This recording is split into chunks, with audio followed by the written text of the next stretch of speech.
Councilwoman Regina Williams-Preston. How are you, darling? Hey, do you mind? I'm just speaking with Facebook Live really quickly. Absolutely. Why are there so many people? You heard from the organizers. They were not planning on this many people being here. What do you attribute this to? I think everybody's feeling like I'm feeling right now. When we saw what happened to George Floyd, and then back to back with Amy Cooper. In New York. I just think people can't sit on the couch anymore. There are sides to this, and the only way it's going to change is if we get off the couch, get out, and demand change. So I'm really excited. I'm hoping all these people will stay in the fight when it's not just a march, because we got to be at the council meetings.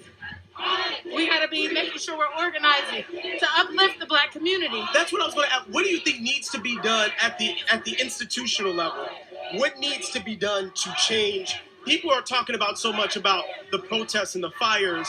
They're talking about the symptoms of a virus. The virus itself, nobody's addressing too much. Right. What needs to happen to change that virus so that people won't be infected with this racism that we're seeing? Well, I think we need to be able to really, truly acknowledge everyone's humanity. And that can't just be words. We have to do more than just tell everybody what our values are. Our values should be showing up in everything we do. And that's across the board in this city. When we talk about issues of housing, we talk about issues of education, we talk about issues of health with this COVID crisis, we see that Black lives are on the bottom every time. And we can't do it alone. Black people need allies, and that's part of what's beautiful here. This is a diverse group. It really is. This is an extremely diverse group of people. And I see that people are ready to make that change, to demand that change in policy from our city government, but also in our personal lives. We were supposed to march to Howard Park, and it looks like we're still going. We're still going, aren't we? I mean, there are hundreds of people out here. Would you attribute a lot of this, what we're seeing today, because of the pandemic? You mentioned a lot of people have become consumers. So normally people are working, they're not keeping up. Now you've got people sitting on their couches watching all of this unfold.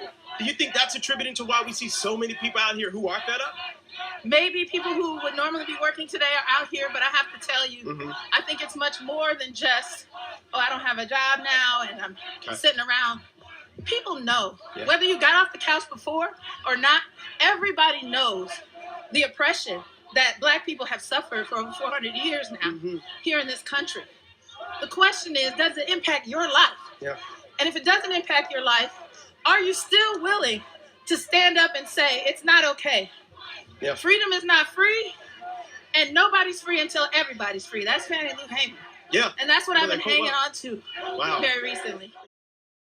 I think things are changing.